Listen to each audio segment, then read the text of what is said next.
Hey guys, thank you so much for tuning in today. We have a fabulous guest. I'm so super excited about having her. She has cast Criminal Minds spin-off. She did the pilot for Reservation Dogs, and now she has this new cool podcast called Killer Casting, where she speaks to other casting directors and industry professionals and actors all about the industry as like I do. So we give back. And so I'm super excited to bring on right now Lisa Zambetti. Pop it on. Oh my goodness. Oops. Hi. 1 second. Sorry. Oh, there we go. Hi. Hi, Sherry. Hi. Okay, you guys don't know this, but I haven't seen you since you came as my guest to Maui. So, Oh, which was, pre-COVID, I would have Maui retreats and it was like camp. And then I invite popular, very, wonderful casting directors as yourself to come down and spend some time with all the actors and along with the hiking and the kayaking and the whale oh watching. God. Well, we didn't do whale Oh, watching in the summer, but all of it. And it's so good to see you. And you look amazing. And I'm so happy you're here. thank you for having me. Yeah, that's such a special thing that you offer to people. It's such an intensive time that people make, real progress in the most beautiful setting in the world. It's I'm just, telling you, Maui is my home, and hopefully I'll be able to do it again soon. The reason why I haven't is because the pricing in Maui has just gone up so high. I can't make it feasible for actors to join me. oh But it yeah. is, I could quit everything right now and just work in a restaurant and then sit on the beach and go surfing. Mm-hmm. I don't know. It's my vibe, but that's not why we're here today. We're here to know all about you, Lisa Zambetti, and your wonderful casting life and how you got into casting. And let's just start with that. And then we're Sure. going to roll into Criminal Minds, and then we're going to talk about your podcast, which I'm excited about because anything Okay. in the give back world is, tremendous for other artists. So Absolutely. let's start. Go ahead, tell us. Yeah, I started as an actor, like so many people that you train, so many people who are listening. I started as an actor in New York, and I worked in a whole bunch of theater companies, and I was on Broadway and off Broadway and super off Broadway. So I was one of you, and I so that's why I so understand the sacrifice that you all face and the ups and the downs and just how hard it is and how important it is to have great mentors like you and just great teachers who get not only the business, the outside of the business and the strategy of it all, but the internal stuff, the Mm. head, heart, all that stuff.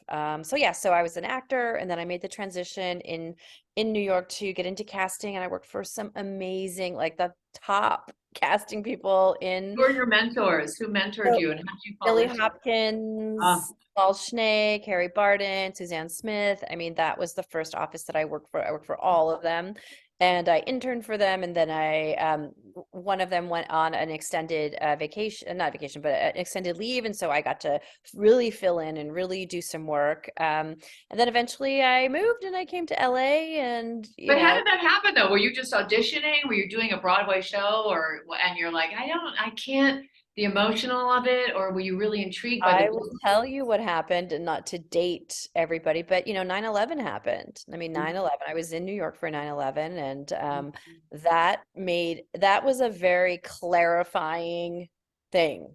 Like if you were Mhm. dating the wrong fucking person on 9/11, you were like the next day, like I'm out of this relationship. If you were doing the wrong job, if you were just not pursuing your dreams, I mean, we know this, recently in the pandemic, crisis equals clarity.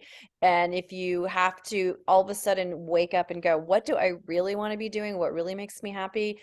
And I realized that really acting for me was the collaboration that I loved, not really the performance, not really doing the 8 shows a week or even being in front of the camera or being in a studio doing voiceovers, which I had done. I just love the collaboration, and I just realized that, and I thought I have to make a shift, and I realized casting was perfect because I know how to talk to actors, I know how to talk to writers because I was a playwright, and you Ah, know, and I know how to talk to you've done so many things I didn't even know about, which is part of why I love doing these podcasts and getting to know the people that are coming on. sure. So, so how did you get that first job in casting in case there's anybody out there just being attracted to that side. Yeah. Well, this was a very different time when you could, there were, ads. There were ads for Oh, internships. And so I, it's very different now for a lot of different reasons. But the only way to it would be to go and be a reader for a casting director and then, become an intern and work that way. So that's how I worked my way up. And it's funny because Juliana Margulies had also had the job that I had, but she was there for a very different reason. She had been an intern for Billy, but because she was an actor and she wanted to know, the business side of it. And so anyway, so that was a that's track for me. crazy. I had no I, idea. I yeah, didn't I know that. know. Yeah, yeah. I mean, that's what they told me. I didn't meet her when she was there, but I met all kinds of people. I was able to read for just all kinds of just New York royalty Oh, actors, so I learned so much. And then, and then I got married and I had babies and I was like, you know what? I want to focus on my babies while yeah. they're babies. And so I Yeah. took a step back, but when I came back, I moved to LA and I had to start all fucking over again. It That's was like, amazing though. I have a question though about that because yeah, as yeah, an yeah. actor, before you were a casting director, because actors out there get extremely nervous to Mhm. read for a casting director, to meet them, to just hang out with them. Did you have those nerves? And then what did you know that it was going to be comfortable for you to be side by side with the casting directors? And please let people know that their comfort level is the most important thing. Well, I had horrible stage fright when I was an actor. I mean, when I was on Broadway, I had a little packet. This is going to sound terrible. I had a little packet in my dressing room full of sugar because I had a fear that I was going to get hiccups during Oh, my really? during the show. So I had Oh, all these really weird emotional fears. And if you put sugar on the back of your tongue, you will temporarily stop hiccups if they're happening. Anyway, I had all these weird okay. First of all, I had no idea about the hiccups thing. Second of all, that's a little bit of crazy, adorable, wonderful actors, neuroses that gets in your head. I Oh love, yeah. but what Oh was yeah. that? Was that triggered by a bout with hiccups when you were on stage? No, it was just I would get like in my regular life, I would get hiccups and like they wouldn't go away for a whole day, that kind of thing. And I would be like, oh my God, what if that happens on stage? Or what if I forget my lines? Or what if, I had all kinds of stupid, well, I mean not stupid, but It's just, that's hilarious. It's painful yeah. at the time, but so funny when you hear about it now because Right. And I would be very, very nervous auditioning. But once I started being the reader, as we all know, the pressure is really off of you when you're the reader. And my acting got exponentially better as a reader then and I because I just really wanted to be there for the actor. I wasn't competing against the actor. I wanted to give them, and I do that still now, give them the pace, give them the opportunity to shine, give them what they need to react to, within well, reason. not all casting directors do that. So that's amazing that you do that. But that's your theater and training and your actor Yeah. business. Yeah, and what you teach, I'm sure, to be really listening to your partner and really giving them the things that they need. Anyway, so being a reader, was amazing. Although I did have to read, I think I read with Charlotte Rampling. I don't know if you know, people listening don't know who that is, but she's like a major European actress and Kate oh my God, I know you'll have to cut this part out. But I was reading against like major, Kate huge Blanchett? No. theater, not Kate Blanchett, but Kate. Oh my God, she was super. I'll think of it in a second. But anyway, um, um, But so I'll, you were reading with them. yeah, reading with big time people, and they were so kind to me. They were just so appreciative that I was really engaged in giving them something back in the reading. So anyway, so I lost the nervousness for sure.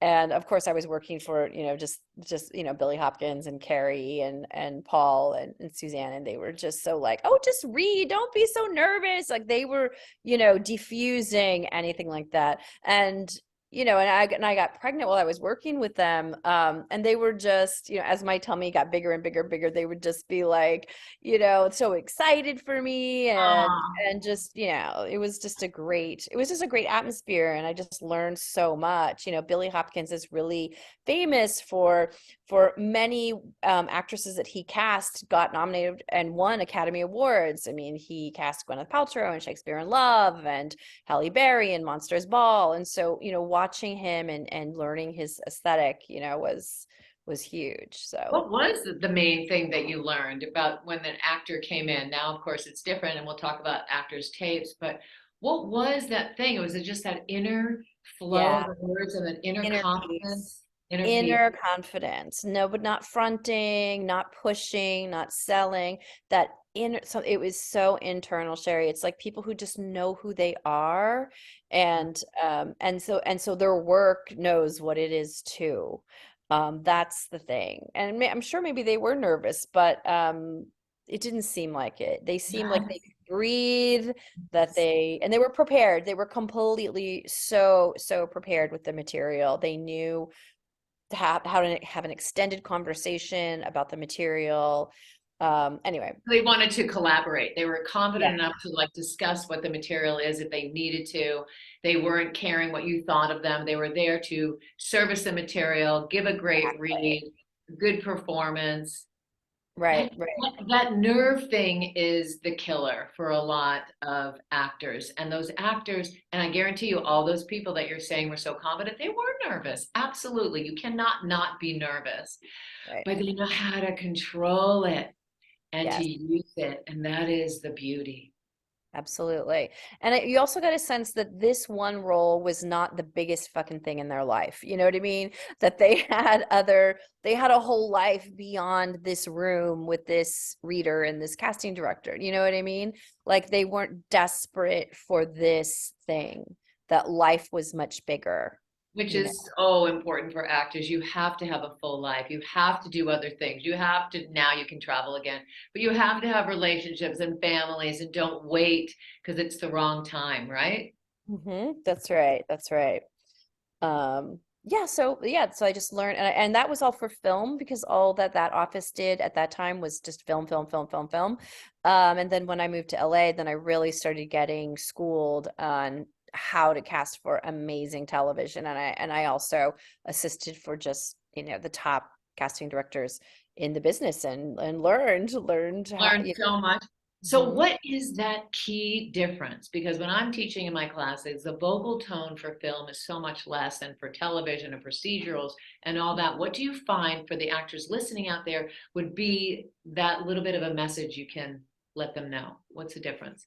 I mean, I have to be honest, it's every piece of material is so different, right? You just have to use your skills and understand what the tone is, because you could have a very slow burn TV show or a scene from a TV show that is not that fast rapport that you might find in a procedural. So I don't necessarily differentiate it. I appreciate that you might when you're teaching people, but I mean, I cast for video games, I cast for film, I cast for audio projects, and it's just good acting, Good making a acting is good acting. good That's it. acting, good acting. Yeah. Yeah. Yeah. You just have to understand the tone of what you're reading and maybe go look up, what this director has done before, what the writer has done before, and really understand that is the most important thing than trying to say, well, I mean, obviously, if you're doing something for a multicam, that's going to have its own theatricality and its own energy. But you still have to be honest. I still have to believe you, whether you're playing a doctor in like a kooky comedy or you're a doctor on Grey's Anatomy or whatever. I have to still believe that you're a doctor. I have to believe that authority and that status. 100%. Now I want to ask you this because everyone, it's all subjective and different casting directors have different opinions about wearing. So if you're going in for a doctor role or a lawyer, dressing to a T, a fireman or a cop, dressing it, give the essence of it. What is your thing because you're working for the producers and their ideas? So what's your take on that? Well, I think dressing to suggest is a really good idea.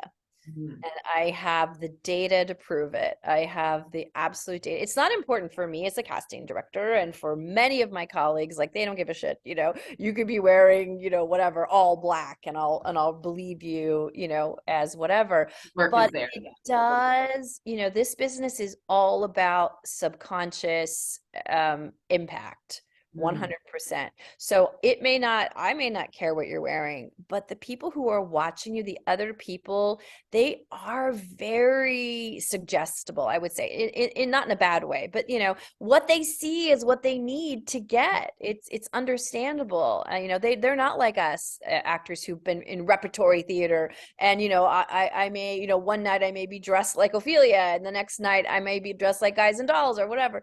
They really just need to see what they're getting, and dressing with the silhouette of your character really helps them see it, helps them feel that you're authentic. So that does not mean you have to run out and buy a lab coat, although I will say that one of my friends I've cast like a million times as a doctor, he always wears a lab coat that fits And he him. books the jobs, and he books it. Looks the jobs, but this lab coat fits him. It looks like it's been washed like a million times, and it doesn't look like a costume, and you don't even notice that he's really wearing it because he's so effortless in it. So I'm not saying that you have to wear a white lab coat, but it's not a bad idea if you're going to be reading the role of a nurse or a surgeon, that you might, have a really worn out scrubs top that fits you, that's really just comfy. And you're wearing your normal jeans and your normal sneakers, but that silhouette or something like it Yeah. can really help you just stay in the pool. That's what you want. Unless it's that you can tell that you just went out and got this Yes. starchy, tight, Exactly. Just to put cracked out of only the into it. package. Yeah, yeah, you don't want that. But at the same time, like if you're gonna be coming in for the role of a bartender, like is it a country western bar? Is it a biker bar? Like where are you in the world? What is the world? So you might want to wear like, a t-shirt and a plaid shirt over it if it's like a country western old bar, or if you're a barista, you might want to think about that. Like, what are you seeing in real life? What do you feel comfortable in that's not a costume but suggests this world? It's really powerful, and it's something that you can control, and why not use it if you can? If you're going to be an FBI agent, wear a fucking suit that fits Yeah. you with Yeah. hard-soled shoes. Those things will make you feel differently, not just what we're taking in. But it's also important on that note, and I totally agree to give the essence. And sometimes if those scrubs are worn out and you feel like it's a part of you, not put on, then 100%.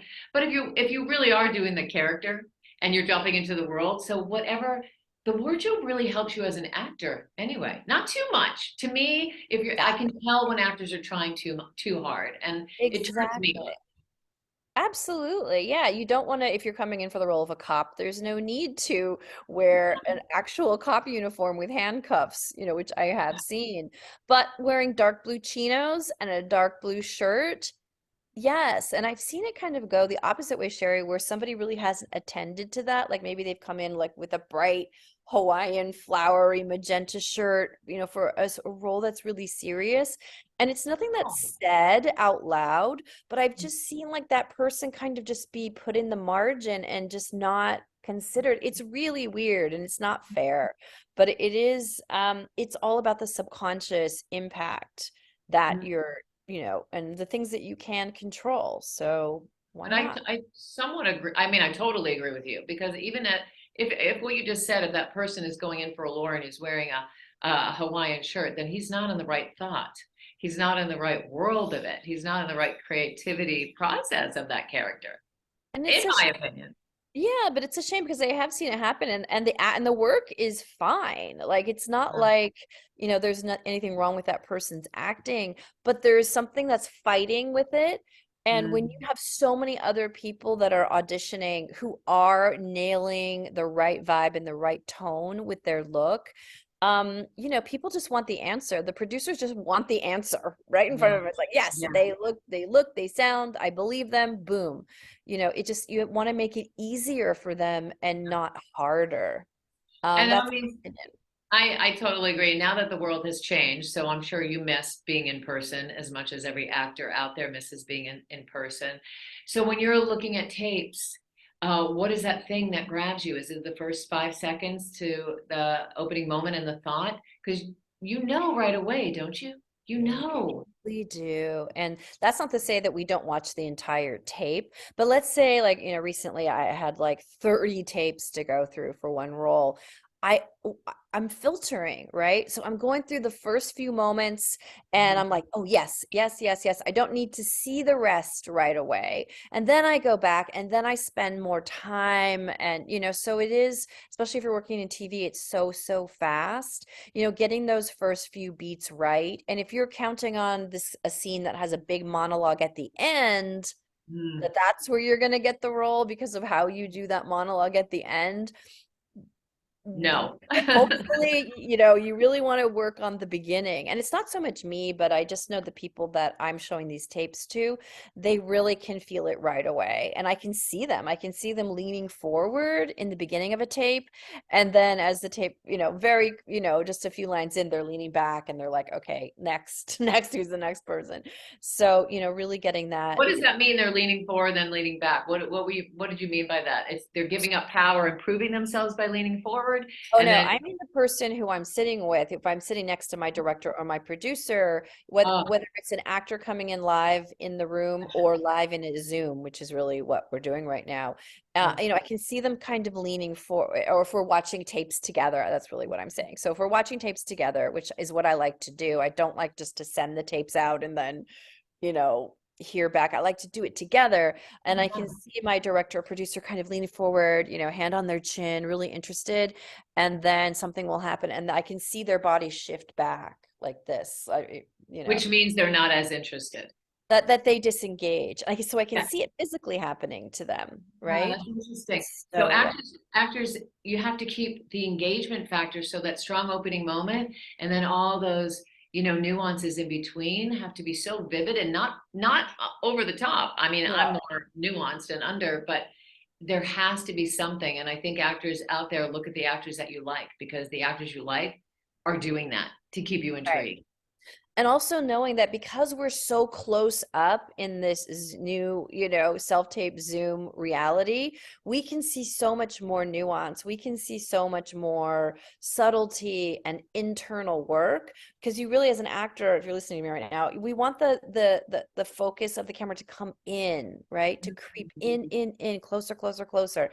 And if you're acting at the camera and pushing, the camera actually refracts back from that. It's like, whoa, we get it, we get it. So you want to be more intimate, more real, more just, hearing the pulse of the scene, literally, instead of something that's more performative and presentational. And it's so interesting because actors always have a tendency, the minute the camera comes on, that they have to do more when it's completely the opposite. I always tell actors, put your hand in front of your face, Mhm. and that so close to your face, and that's where the other person is. So that's as much as you have to reach out to talk to that other person. So the Right. lens comes towards you, and then Exactly. the audience is with you. And what you're saying, if they're opposing it, then the audience recoils too. Whoa, you're Yeah. coming at me too hard. I don't need that. It's Right. not real. It's not grounded. Right. And And yeah. actors get excited. So of course they're going to do it, but you guys have the gift of being able to do it until you're grounded, grounded, grounded, grounded. Yeah. Exactly. Yes. So let's just talk about the show. So you did the pilot for Reservoir. Reservation. God, why do I want to say Reservoir Dogs? I Reservoir. know. I know. Yes. And so how was that in the casting process? It What was what was that like?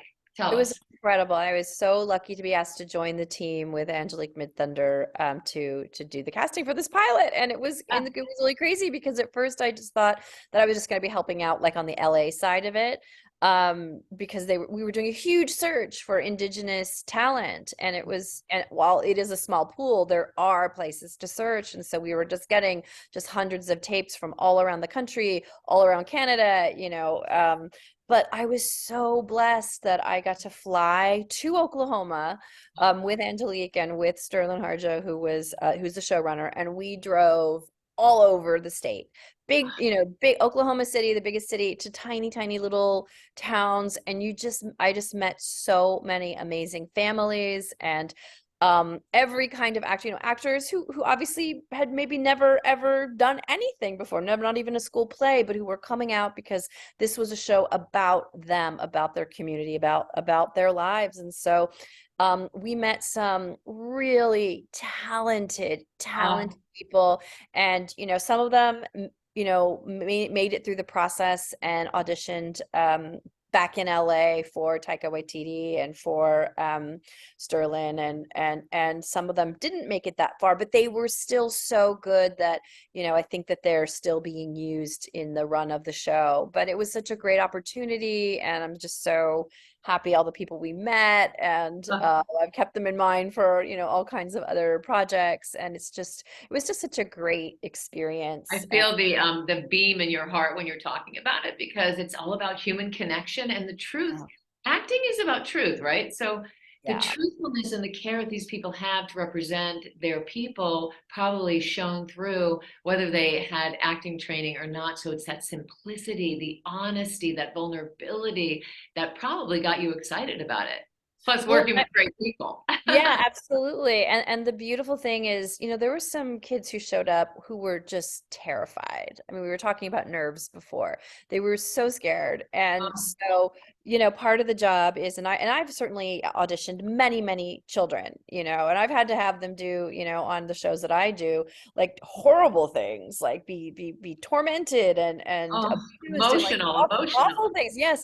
So to have, material that was very like in their language, in their vibe, like they totally understood this world, and to be able to work with them a little bit to get them to relax and kind of just be themselves. And at one point, what I loved is that the director Sterling said, "You know what? Why don't you just do the scene, but like open a bag of potato chips and just do the scene while you're eating potato chips with me."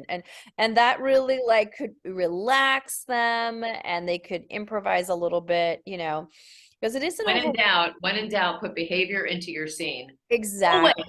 Always, Always. always. Get I off the really, I got words to, and put it into your body. yeah. So it was a great experience, and to see how well the show has been received, because at that time it was not a sure Right. thing. For sure. We had no idea if this was going to move forward, and then the pandemic shut it down before it even, so, when I heard that it was coming back and it was getting, a full order, I was just really happy for them, and happy for, there was one Lane Factor, who was one of the kids that was cast, and he is from Oklahoma, and he did make it, and now he's really, now he's going to have a huge career, hopefully, and it will be taken care of. And I mean, you just can't imagine what this does for his family and his community, to be so proud of him. Incredible. So yeah, Incredible. yeah, So what is your casting process? So different, and we're not going to talk about the casting process when we were in person. I want to talk about the casting process now. yeah. So you have your producers who tell you what they're interested in. Tell us. I don't want to answer for you. So Oh, yeah, tell us. yeah, yeah.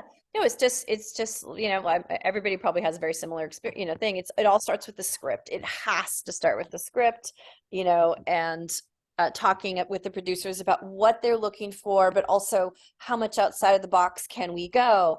Is this role an opportunity to have an actor who has a disability, or can we change the gender, or can we open up the gender, or can we open up the ethnicity? Like, I'm always trying to think about that if it's not already, in the material. And then put out that breakdown, but then of course you are still thinking of all the people that and have worked with before, so you want to bring in people that you love, Mm. or good people. That's the most important thing now, Shari, that I think that we've all learned, is like life is too fucking short to work with assholes.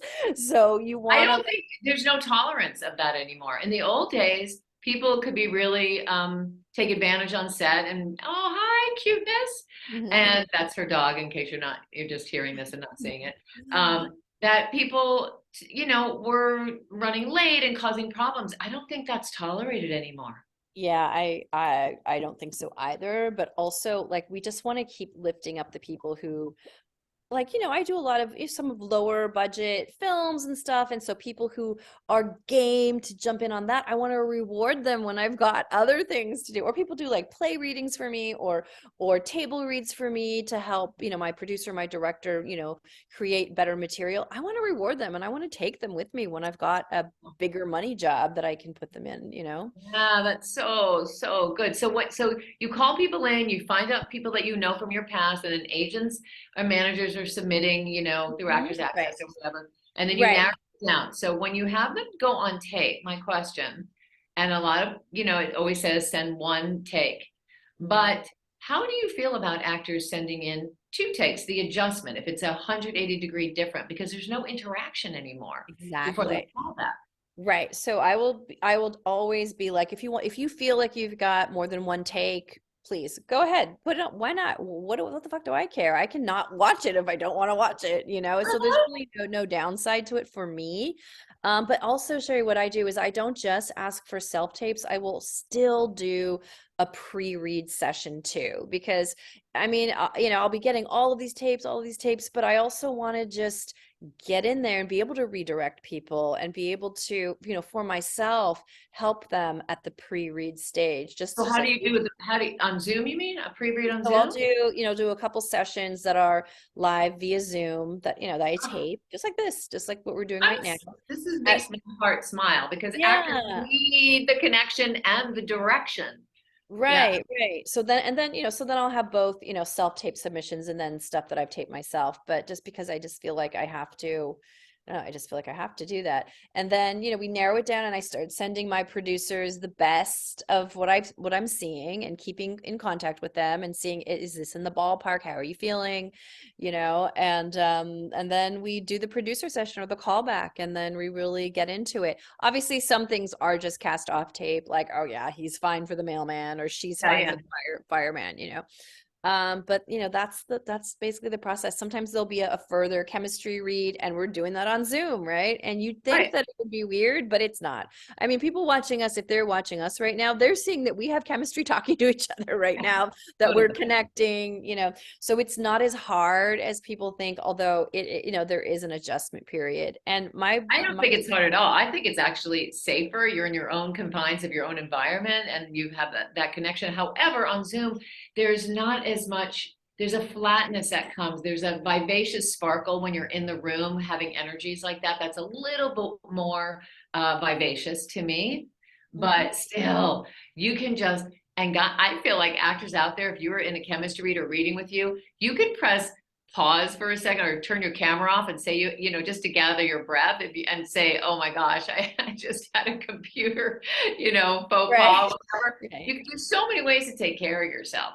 But here's my question. So when you are doing the read, do you want the, and I only ask this because I hear different things from actors. I don't do auditioning, so I'm not on there, that Right. the casting directors ask you not to look directly at you, but to look at your camera or to look on the side of your computer? What is that? Because to me, I need Right. eye contact is what it's all about. What's that about? Well, it kind of just depends on what you're seeing. So if I have a whole bunch of producers here with me, hopefully you're going to be able to isolate me as the reader somewhere on your screen that makes Oh, you sense. pin you. Yes, yes. Right, right, right, right. Sometimes you can't though. There are some times when there is a setting where you won't be able to pin the reader. So Oh, it's good to practice either looking really close to the camera or as close as possible to the camera in those situations where the reader is on your screen is not ideal. So for example, if I was looking down at Lily, who your assistant, like she's way down there, and that's not, and my eyes looking down at Lily is not going to be good. But looking up, look at you or looking up towards the camera, it does feel from the producer's point of view more connected. So you just ask, you're just like, is this a good is this a good eye line for me? If it's a so lot. okay, that's crazy because for me, if I don't see someone's eyes, I Mhm. I'm not as specific in my heart connection to you. I know, I it's guess true. actors have to really practice with a person and really practice talking to that camera and substituting and seeing that person really clearly. Exactly, exactly. Yeah. It's a new trick from, but look, I remember, maybe people don't remember. back when we were in person, people would complain like, oh, the reader is way over here and my producers are way over here. Or they would complain like, oh my God, I got to drive from all the way from the west side. Totally, a This, hundred so percent. there's always going to be something, right? And to me, I just feel so much better doing this via Zoom with actors, only because I know that they're not going to have childcare. Like I was always trying to rush people out of my waiting room as soon as possible because I knew they had to get back to their job, or they had another audition, or they are having childcare issues. And so I feel a lot better. Not that I want people to wait while they're waiting for a Zoom with me, but at least I know that they're not fighting traffic, they're not fighting the rain like right now, you It's know. so refreshing to hear it because I don't think actors should complain at all. I mean, I think it's the best of both worlds. But if all casting directors were like you and did pre-reads on Zoom, this is freaking fantastic. I wish other casting offices would do that. Well, I'm sure Um, they probably do, but I mean, it's so much. I understand just like, oh, send out the tapes, get them back, go through them. But I just lose my marbles after a while. I really have to keep myself fresh and revived, and just having a live session where it's like, hi, how have you been? I mean, especially if it's some of my favorite people that I haven't seen in a long time, like, how's your baby? Come see my new puppy. I mean, it's just a nice way to connect. So.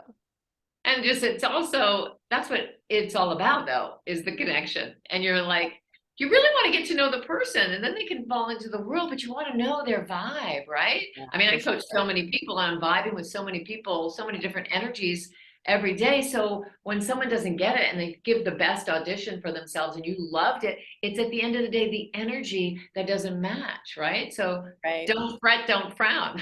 And that's the other thing I'm trying to do more. It's not always possible, but once you do get those tapes in and you know that you've narrowed them down to the top 5, and you know that you've sent them to the producer and we're having talks about the performances, but the actor still doesn't know that. They don't know that they've made it through the rings of hell or whatever. Yes. And so I'm really trying to let their agents know, like just send like that quick C-mail or quick email saying, hey, they just want you to know this, they did amazing, because the agent doesn't know either. They're just submitting and submitting. I think it's important for the psyche of the actor too, because even though it shouldn't matter, it does matter because your job is to do the audition and let it go and move on to your life, your busy life that you have things going. But psychologically, like when you went into the room, you got a vibe. You knew if it was vibing or not. So Right. I think it's helpful and I think it's very important not to feel like you just dumped your tape into the internet world of Right. nothingness, the void, that deep void. And if there's more of that interconnection and quick emails or whatever, I think that's going to help the mental status of actors too, which is really important. And I don't think they're thought about that as much. And you don't even understand that there's so many actors that want it and are trained in it and are perfectly capable of doing it. And then you don't hear anything, and it wreaks havoc on your soul. Yeah, it's not a good feedback loop to get into, and you don't learn anything because there is especially when you're doing comedy, you learn when you go in front of people live what's funny and what's not funny. So it's tough. So I think more of my colleagues too are doing better about feedback, about just in the moment, just sending a quick little, oh, this was awesome. They were so funny. It's so good to see them. Just something quick. Um, I really hope people are doing that more because it's so important. It's so important. And on that, what are 3 things of advice you'd give actors out there who are just starting in their acting? Oh my What would goodness. you recommend? Welcome. Yeah. Um, what I mean, Shari, you get this all the time. What do I recommend? Find good mentors, find a community to be in. Don't try to do this by yourself. It's not going to work for you to be by yourself. You're going to have to find your network of people, just people who you admire and who respect you. So that means getting into a great class. That means, yeah, get it. And now you can go to in-person classes now if you can do an online class, and in-person classes. Study the great performances, right? Look to those and study great material. Do not do shitty material. Look for all the great writers, the great television. There's never been a better writing on TV than has been for the past 5 to 10 years.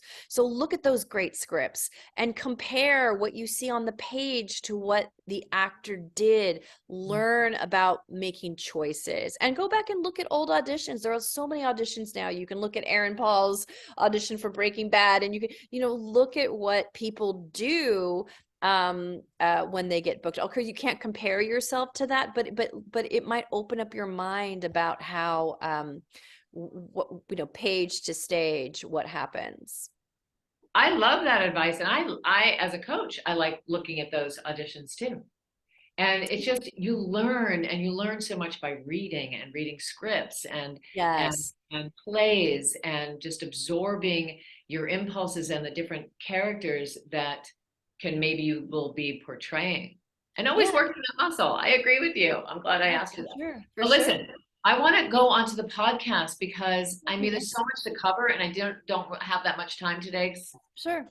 2023, coaching up a storm.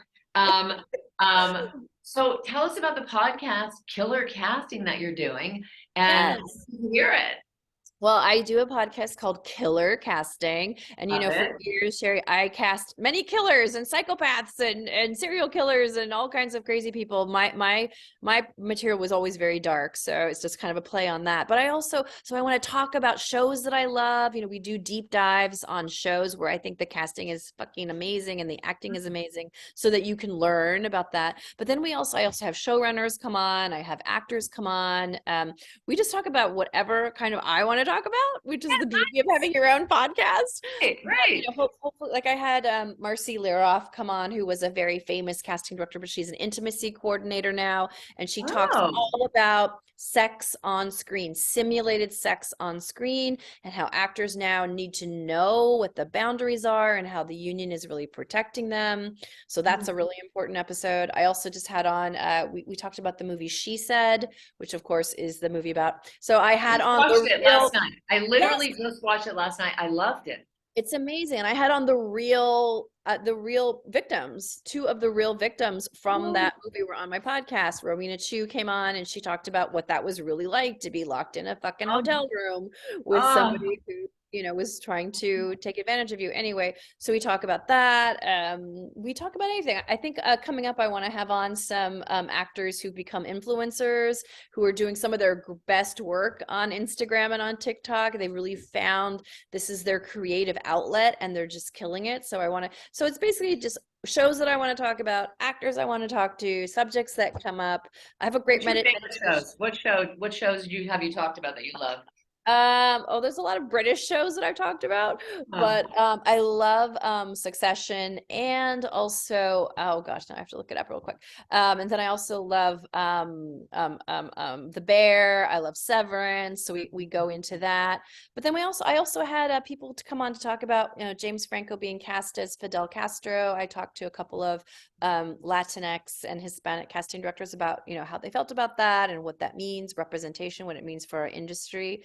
And right now I have a great meditation for pilot season that I just put out a couple weeks ago that you can go and listen to.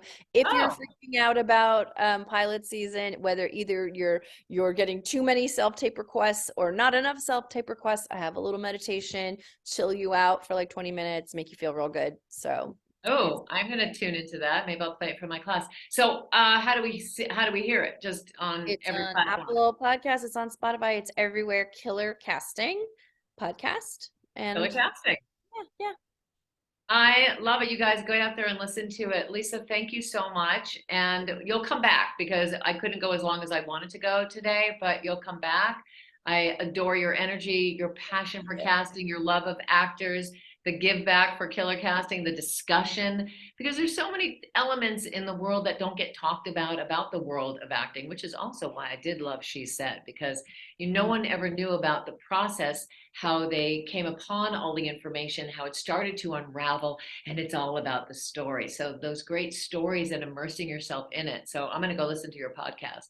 Thank you. So, Lisa, thank you so much. Guys, stay courteously aggressive out there. Go after your dreams. Don't let anything get in your way. Have an amazing rest of your day, Lisa. Thanks. You too, Shari. Thank you.